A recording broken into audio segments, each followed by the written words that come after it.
سبيل الدموع سبيل مريح، تنهدى يا صاحي كي تستريح وبث رسول الله صلى الله عليه وسلم وعلى آله وأزواجه وذريته وأهل بيته الكرام، خصوصا إلى جميع مشايخنا في الدين وجميع مشايخ هذه البلدة أجمعين، وجميع مشايخنا ومربي أرواحنا الذي تعلمنا معهم ورسولهم وفروعهم، ونخص خصوصا إلى جميع أرواح مؤلفين الكتب التي تعلمنا مؤلفاتهم، ونخص خصوصا إلى أرواح مؤلف هذا الكتاب فتح القريب المجيد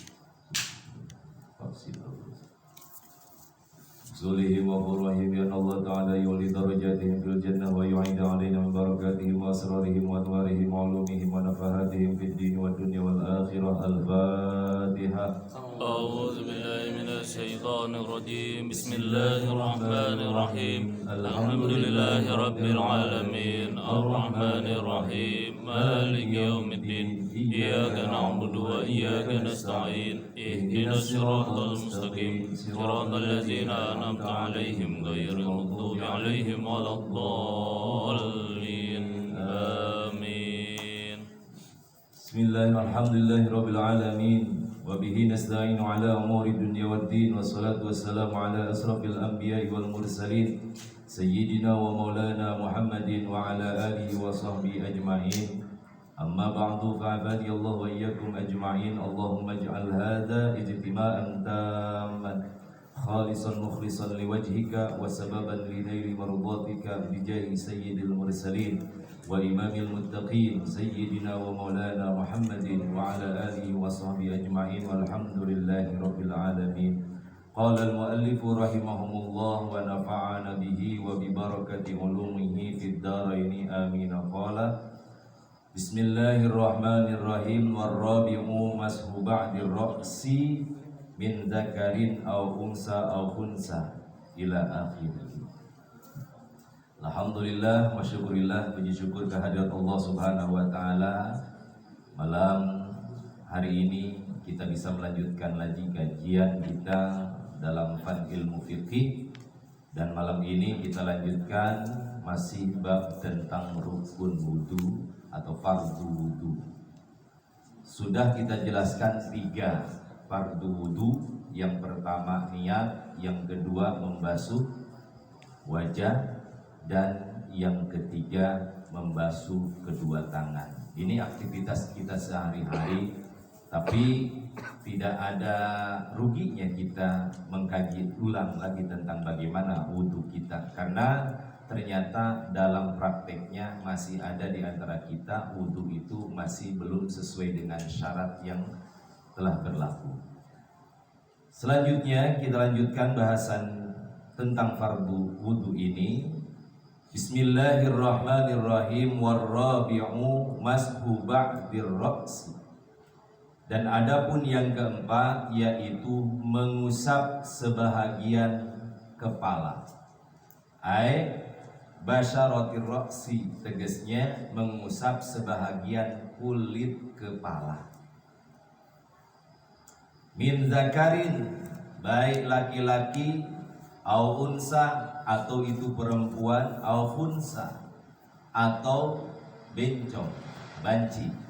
Tapi khunsa di sini memang khunsa muskil, ya, khunsanya muskil. Apa khunsa muskil? Benar-benar dia itu punya kelamin ganda, ya, bukan pribadi ganda, tapi kelaminnya ganda. Beda, ada yang berpribadi ganda, ada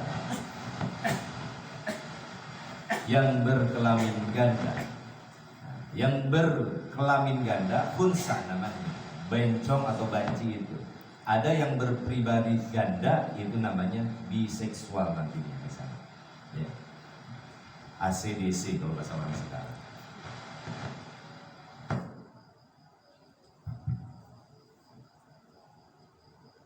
Yang keempat yaitu mengusap sebahagian kulit kepala. Kalau kemarin kita tahu batasan tentang wajah itu dari atas ke bawah, mulai tumbuhnya rambut sampai dagu, sampai akhir ujungnya jenggot.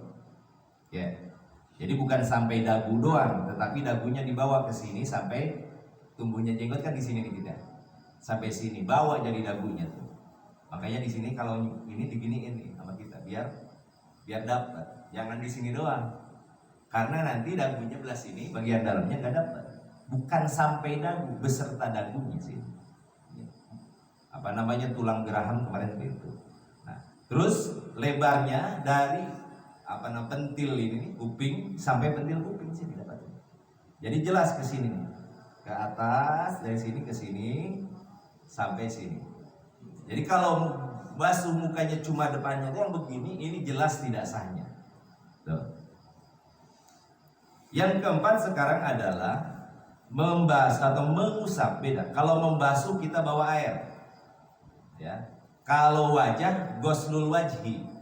Kalau ghuslu tuh airnya ada di sini, ya. Ditaburin di muka kita, namanya ghuslu. Begitu juga dengan tangan. Ada istilahnya mashu. Kalau mashu itu adalah mengusap. Kalau mengusap nggak harus bawa air di sini, nggak harus diginiin sama kepala kita, itu sah. Yang penting tangan kita kena air dulu, ya. Walaupun cuma air yang nempel sisa-sisa di tangan sini kita tempelin ke kulit, itu hukumnya sah. Dan ingat, ba'du roksi, ba'du basyaratir roksi, sebahagian kulit kepala. Nah, kepala mana? Berarti sisanya dari itu tumbuhnya rambut sini, keliling sini sampai sini, ya. Itu kepala namanya. Nanti ketika kita mengusap kulit kepala, kalau golipnya kita di sini, saya pakai peci, takut peci kena air, saya mau di sini aja, boleh. Yang penting jangan di tengkuk atau jangan di leher. Yang penting masih bagian kepala. Atau kita mau, panas nih, lagi banyak pikiran, di ubun-ubun, di gini-gini, nggak apa-apa. Yang penting tersentuh kulit kepala sebahagian. Itu menurut mazhab Syafi'i. Lantas timbul pertanyaan, bagaimana untuk mazhab yang lain? Nah, ini kan sering kita lihat ada yang basuh mukanya, mengusap kulit kepalanya itu seluruh kepala. Itu menurut mazhab Maliki dan mazhab Hambali. Ya, menurut mazhab Maliki dan Hambali, maka harus seluruh kulit kepala, bagian kepala. Makanya dia ketika basuh itu ambil air begini ya, ke sini. Ada lagi menurut mazhab Hanafi. Kalau mazhab Hanafi, dia itu rub'ul roksi, 1/4 kulit kepala. Jadi nggak cukup tuh kayak kita begini doang, ya. Kalau 1/4 itu paling tidak di sini sampai sini, ya. Walaupun nggak sampai belakang. Tapi kalau menurut mazhab Maliki dan Hanafi, itu harus semuanya ke sini sampai belakang, bagian belakang. Menurut mazhab Hanafi hanya satu. Nanti kaitannya tentang pembatalan wudu, kita harus tahu tuh begitu. Kalau kita suka umroh atau dalam keadaan darurat ingin bersentuhan dengan istri supaya nggak batal, otomatis harus satu paket, wudunya harus pakai mazhab Maliki, Hanafi atau Hambali. Ya, Hanafi, Hambali, dan Maliki. Kalau Syafi'i tidak ada toleransi. Ketika wudhu bersentuhan kulit dengan istri batal, mau ada syahwatkah atau tidak. Tapi kalau menurut mazhabnya Hanafi, ya, mazhabnya Maliki dan Hanafi, itu dia akan batal kalau seandainya bersentuhannya menimbulkan syahwat. Kalau nggak ada syahwat, misal gini, saya yakin kalau umroh kan kalau bareng sama istri bawaannya pengen neng-neng istri, pegang tangan istri situ, saya yakin nggak ada syahwat. Kenapa? Hanya ingin melindungi istri biar nggak terlepas, nggak keseret-seret. Akhirnya kita pegang tangannya, bersentuhan kulit. Nah, otomatis kan kalau ngikutin mazhab Syafi'i, maka ketika kita tawaf batal wudhu kita, maka tawafnya tidak sah. Bagaimana supaya tawafnya itu sah, wudhunya nggak batal? Maka ketika kita mau tawaf atau mau umroh tuh, kita mau tawaf ke Ka'bah, Wudunya pakai wudunya Maliki sama Hanafi. Gimana tadi? Basuh kepalanya dengan seluruhnya. Paham? Terus ada menurut mazhab Hanafi, mau ada syahwat mau kagak nggak batal, kata mazhab Hanafi. Tapi wudunya tadi ketika mengusap kepala itu harus seperempat.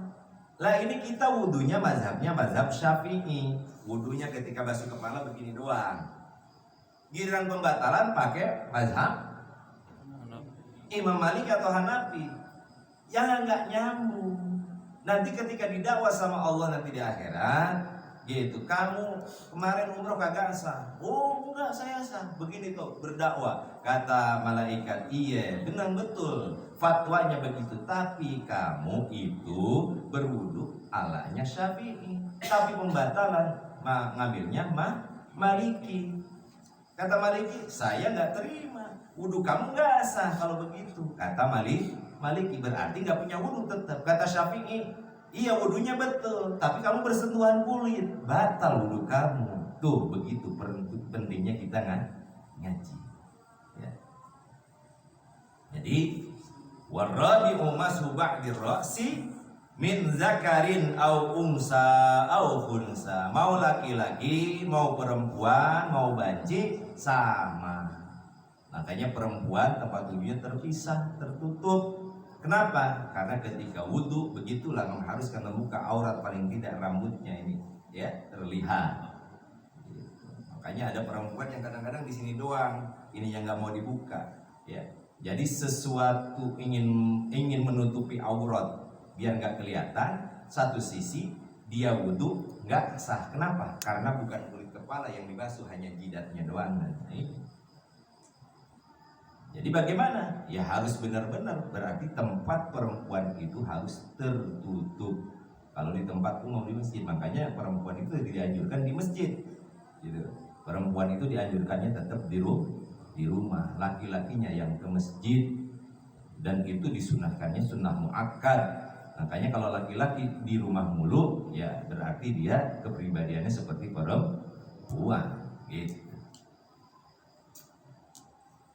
Aw mashu ba'di sya'rin fi haddir ra'si, atau hanya mengusap ya sebagian daripada bulu.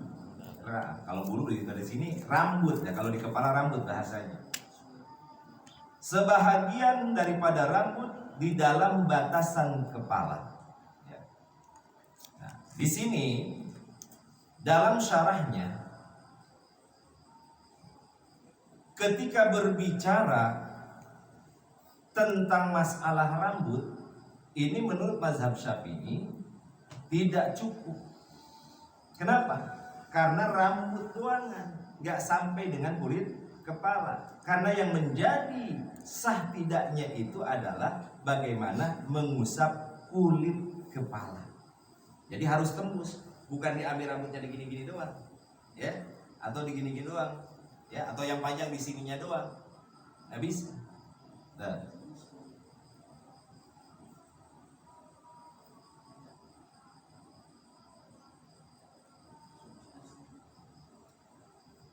Wala tata'ayyan al-yaddu lil mashi, dan tidak dikhususkan mengusapnya itu dengan menggunakan tangan. Jadi tidak tertentu ya, lil mashi untuk mengusap itu dengan apa? Dengan tangan. Bal yajuzu bi khirfatin wa ghairiha.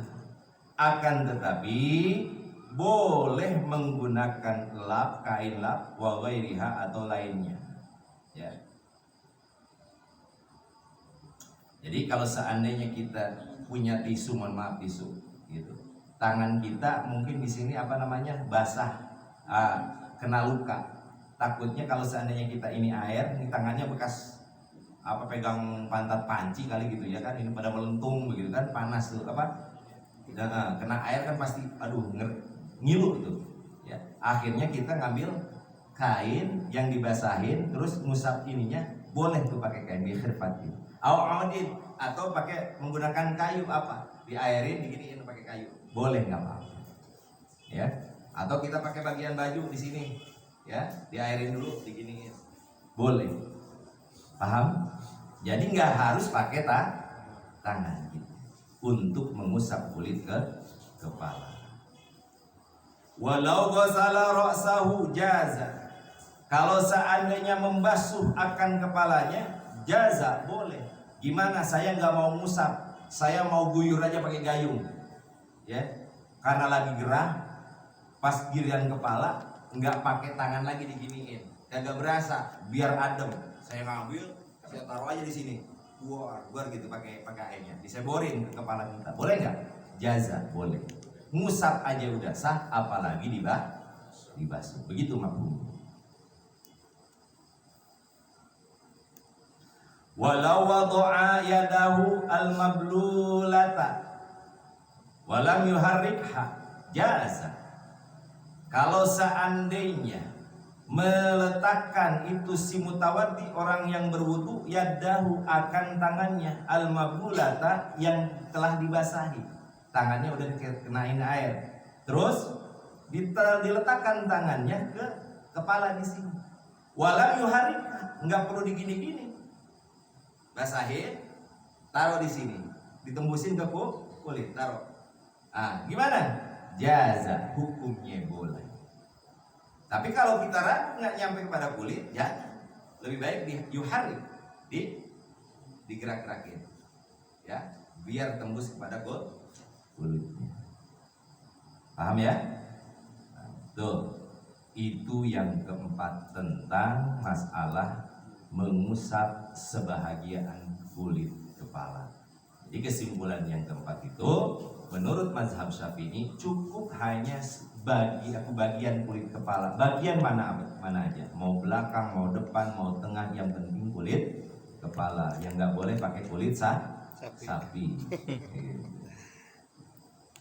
Wal khamisu, dan adapun yang kelima, ghuslur rijlaini, yaitu membasuh. Nah ini beda, tadi masuk, sekarang ghuslu. Ada ghuslu kemarin. Kalau ghuslu apa? Mandi besar, oginnya didomahkan pakai harkat domah, ghuslun, itu namanya mandi junub, ghuslun. Kalau ghuslu basuh namanya, beda harkat lo dengan bu saja. Wa ghuslur rijlaini, ghuslur rijlaini yaitu membasuh kedua kaki, ma'al ka'baini, beserta dua mata kaki. Ingat, ma'a, bukan ilal ka'baini, bukan ila nyampe kedua mata kaki, bukan, tapi ma'al ka'baini, beserta dua mata kaki.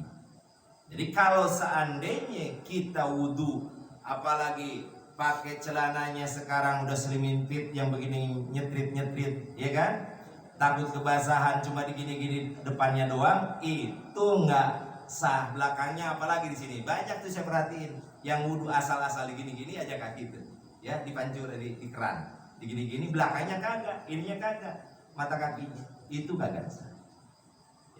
Tapi bagaimana? Aman yang udah lewatin mata kaki sampai betis penting ketinggian, bawah betis dikit deh, gitu. Aman. Makanya dibasuh airnya biar jatuh ke kaki kita. Ya. Jangan diusap-usap kita, ngambil air, terus airnya nggak ada, kita usap-usap begini. Walaupun ada praktek tentang masalah wudhu pakai air aqua, ya, di gelas cukup, tetap airnya ada di sini, ya. Buya Yahya apa ngajarin kan tuh di video-video, tuangin dulu ke sini. Air yang sedikit, mohon maaf, ini dituangin ke sini, ada tuangannya, namanya ghuslu. Yang masuk itu kita begini, airnya nggak ada, cuma ada asar air dilap-lap di sini. Nah, itu yang bikin kagak sah pendapat ulama, ya, jumhur ulama begitu. Makanya ketika tangan juga harusnya ghuslu, yang gak boleh mashu. Makanya kudu diiniin kerannya, ya, baru kita bantuin untuk meratakan airnya biar jatuh. Kalau kita ngambil di gayung, di bak, tuh guru-guru kita ngajarin diginiin, dialirin, diangkat, ya, ngalir baru dibantuin diratain. Gitu. Jangan ngambil ini udah gak ada airnya, dilap-lap sini. Tapi kalau seandainya sudah dijatuhin ke sini, airnya habis, ini giniin, tetap kategorinya masuk ghusl. Yang penting jangan ngangkat. Kalau ngangkat nanti mustahmah. Paham?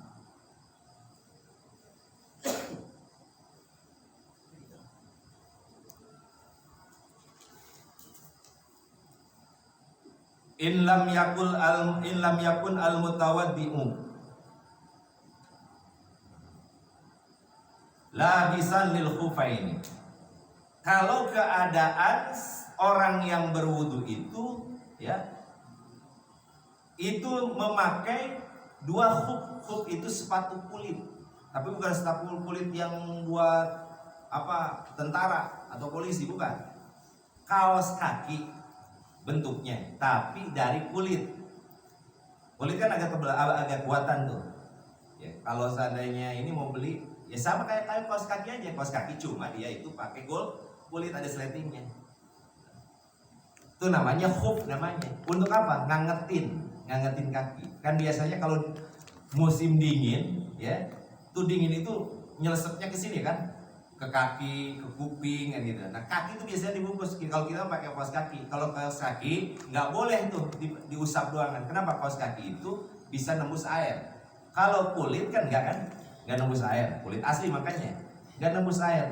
Itu kalau seandainya pakai khuf, maka cukup diusap khufnya, nggak apa-apa. Ada di kita ngikut-ngikutan pakai sepatunya diusap. Padahal sepatunya tembus, ya kan dari bahan yang tembus. Udah gitu juga bawahnya najis doangan. Gimana ceritanya? Kan itu pengganti daripada kaki kita, khuf itu. Makanya jangan cuma ikut-ikutan dan ijtihad sendiri. Jadi kalau mau ijtihad menentukan hukum baru tentang sesuatu yang baru itu harus dinisbatkan terlebih dahulu, ya. Letak persamaannya, perbedaannya apa, kesamaannya apa, baru kita bisa kiaskan hukum itu. Oh, ini sama dengan itu. Sama seperti halnya khamar, ya. Khamar itu asalnya apa? Anggur, perasan kurma yang difermentasi jadi wine sekarang. Yang puluhan tahun itu lebih mahal kata Om Yeo, gitu. Tuh lebih mahal.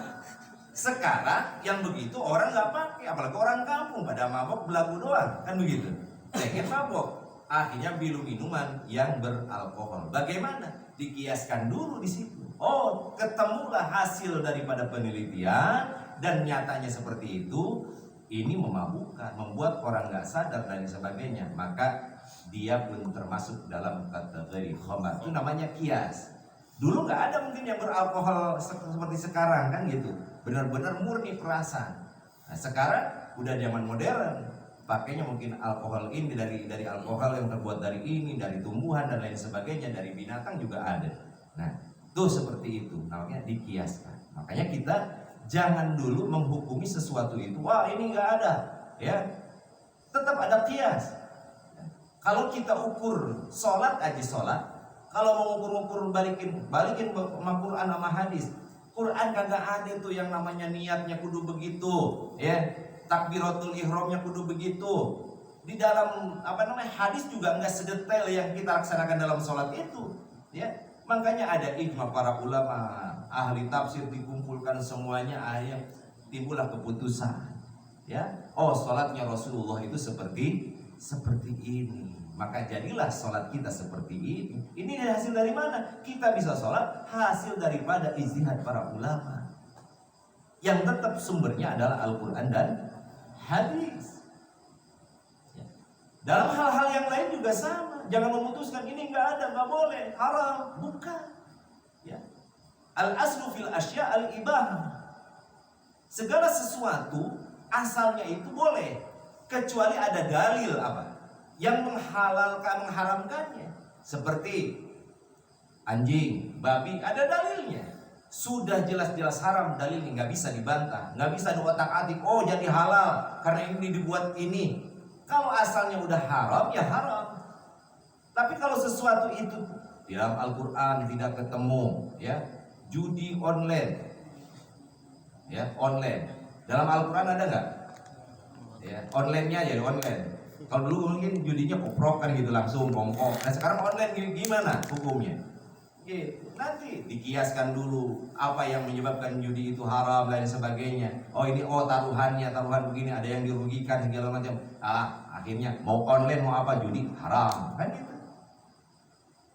Paham ya? Alat juga al-alatu la tunatu bil hukmi. Alat tidak bisa dihukumi dengan hukum. Ya. Ini punya ini. Apa zaman Rasulullah ada nggak nih? Nggak ada, zaman Rasulullah nggak ada. Lantas ketika dipakai imam, pakai ngaji, pakai apa? Apakah ini haram? Tidak. Kita lihat dulu difungsikan untuk apa? Oh, Masjidil Haram aja pakai. Speakernya gede-gede, ribuan. Ya. Dipakai untuk apa? Untuk sholat, biar yang belakang, yang di ujung kedengeran. Ya. Biar lebih khusyuk lagi sholatnya. Bagus. Maka itu tidak perkara yang tidak haram. Bahkan kalau seandainya tidak pakai pengeras suara, orang-orang sholatnya berantakan di belakang, maka memakai pengeras suara ini hukumnya wajib nanti. Paham? Al-hukmu yaduru ma'illatihi wujudan wa adaman. Hukum itu bagaimana indikasinya yang timbul. Kalau seandainya madharat, maka tentunya itu haram. Tapi kalau seandainya ini menarik sebuah kemaslahatan dan sangat diperlukan tanpa itu, maka ini perkara hukumnya wajib. Ma la yatimul wajib illa bihi fahuwa wajib. Begitu dalam menentukan sebuah hukum. Jangan ujuk-ujuk ini haram, ini enggak ada di dalilnya, ini lain sebagainya. Kita punya ijma para ulama, qiyas juga ya, mempersamakan hukum dengan menilai aspek kesamaan daripada hukum yang sudah ada di zaman dahulunya. Balik lagi, illam yakun al-mutawaddi'u labisan lil khufain. Jadi tadi ketika kita wudhu wajib membasuh kedua kaki kita beserta kedua mata kaki kita. Kalau seandainya ada orang pakai khuf, ya kaos kaki kulit, maka nggak wajib membasuh kakinya. Yang wajib itu mengusap khufnya. Nanti ada bab tersendiri, ya, mashul khufain, ya, membasuh khuf yang kita pakai untuk menghangatkan badan kita. Itu pun nanti ada syarat-syaratnya. Nggak semena-mena memakai khuf itu. Bagaimana caranya memakai sehingga kita ketika wudhu lagi ini nggak perlu dibuka, langsung diusap saja khufnya. Nanti di babnya kita bahas seperti itu. Fa in kana la bisahuma wajib alaihi masul khufain. Kalau seandainya dia memakai khuf, maka yang wajib adalah membasuh khufnya, bukan kakinya. Nggak perlu lagi dibuka tuh kaos kaki kulitnya. Au ghuslur rijlaini, atau membasuh kedua kakinya. Pilihan kalau pakai khuf itu, ya, nggak perlu basuh kedua kakinya, cukup mengusap khufnya. Atau kalau memang mau buka silahkan buka, berarti yang dibasuh adalah kedua kakinya. Wa yajibu ghuslu ma alaihima min sya'rin wa sil'atin wa usbu'in zaidatin kama sabaqa fil yadain. Dan wajib ghuslu ma alaihima, membasuh apa-apa yang ada di atas itu kaki, ya. Min sya'rin aw wasil'atin, baik itu bulu-bulu yang tumbuh, misal di sininya gondrong suka ada kan di sini nih bulunya ini, ya, lebat, itu wajib dibasuh. Ya. Wasil'atin, ya, atau daging jadi tambahan, misal ada kelenjar, ya, kutil, apa segala macam. Pokoknya sesuatu yang tumbuh di dalam kaki itu wajib dibasuh. Atau misal kapalannya kaki tebel banget, ya wajib. Atau di sini belah-belah, ya, segala macam itu wajib dibasuh. Ya, yang kelihatan, yang zahir, yang batinnya nggak perlu. Wa usbu'in, dan juga jari-jari.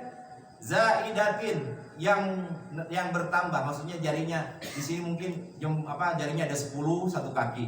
Ya itu 10-10-nya wajib dibasuh. Atau jempolnya ada 2 cagak begini, ya wajib dibasuh. Jangan satu juga cukup, yang satu nggak usah, nggak bisa. Sesuatu yang tumbuh di kaki itu maka hukumnya wajib untuk dibasuh. Kama sabaqa fil yadaini, sebagaimana yang telah terdahulu yang diterangkan di dalam masalah membasuh kedua tangan. Sama kan kemarin kan? Wasadisu, dan adapun yang keenam daripada rukun atau fardu wudu itu at-tartibu, yaitu tertib. Ya. Apa tertib itu? Tertib itu adalah wad'u kulli syai'in fi martabatihi. Meletakkan setiap sesuatu pada tempatnya, ya, pada posisinya, ya, nggak dijigjag, apalagi diselang-selang, nggak boleh. Jadi berurutan tertib itu, berurutan tertib. Dari mulai kita niat bersamaan dengan membasuh wajah, ya, kemudian nanti membasuh kedua tangan, setelah itu baru mengusap kulit kepala, dan yang terakhir membasuh kedua kaki. Nggak boleh wudhu itu kita membasuh tangan dahulu, nggak boleh, ya. Atau kita niat dulu, ya. Ketika kita lagi begini-begini niat, nawaitu raf'al hadas. Karena aturannya apa? Niat itu berbarengan ketika kita melakukan sesuatu dalam ibadah itu. Kalau wudhu berarti ketika kita membasuh muka kita. Karena yang wajib atau menjadi fardu wudhu itu bukan kita menyela-nyela ini jari dulu, bukan kumur-kumur dulu, bukan menghirup air ke hidung dulu, tapi yang dahulu wajib itu adalah membasuh muka. Disitulah letak niat kita letakkan. Jangan sampai salah meletakkan niat. Kebanyakan di antara kita yang belum paham niat itu di sini. Ya, udah gitu suaranya keluar lagi. Wah itu raf'al hadasil. Nah, jadi jangan salahin nanti besok di akhirat kita kagak ketemu dengan pahala sholat kita. Wah, padahal kita paling rajin ke masjid. Karena kagak ngaji, habis sholat jamaah langsung pulang ada kajian juga. Akhirnya sholatnya kagak ketemu nantinya. Begitu. Ya pada ya. Makanya ngaji itu penting. Ya. Utlubil ilma minal mahdi ilalah, ya, nuntut ilmu wajib dari mulai perut kita, ya, udah diajar sama ibu kita, ya, dibacain, dinyanyiin dulu sama orang tua segala macam, diusap-usap segala macam, dari mulai usia 4 bulanan dibacain surat Maryam, surat Yusuf. Tujuannya apa? Bukan biar ganteng doang, biar ini anak jadi ahli Quran. Di dalam perut udah dengerin bacaan Al-Quran begitu. Minal mahdi ilallah lahdi, sampai masuk liang lahat udah dikubur, diajarin juga.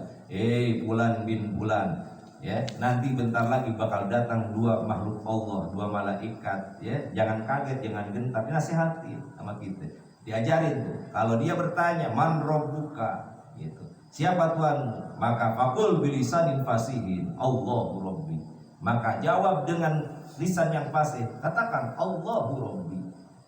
Itu ngajarin orang mati, udah di alam kubur masih diajarin. Utlubil ilma minal mahdi ilal lahdi. Jadi kata siapa talqin mayit itu nggak boleh, buktinya ada hadis relevansi. Utlubil ilma minal mahdi ilal lahdi. Ada juga penafsiran ilal lahdi itu nuntut ilmu itu sampai hal kematian kita harus tahu tuh tata caranya. Gitu, ambil pelajaran dari kematian bagaimana tuh. Makanya ada hadis mengatakan kafa bil mauti wa izah. Makanya pahalanya gede buat orang yang mulai ngurusin jenazah, kita nyolatin, nganterin sampai kuburan. Pahalanya 2 kirot. Berapa 2 kirot itu? Seperti gunung Uhud. Tahu gunung Uhud? Ya, daftar umroh dah. Ya iya ujung-ujungnya.